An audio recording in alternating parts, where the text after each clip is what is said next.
ആദരവായ റസൂലൊളിവേ 18ാമത് മകനവരെ ഏർവാടിയിലമൈന്തോരെ ഇബ്രാഹിം ബാദുട്ടരലി അല്ലാഹ്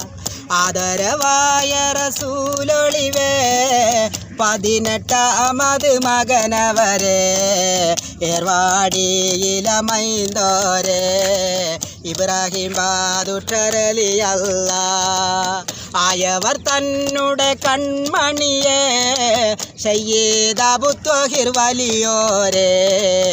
ഏർവാടിയിലമൈന്തോരെ കുത്തുബുൽ സുൽത്താൻ റലി അല്ലാഹ് ആദരവായ റസൂലൊളിവേ 18ാമത് മകനവരെ ഏർവാടിയിലമൈന്തോരെ ഇബ്രാഹിം ബാദുട്ടരലി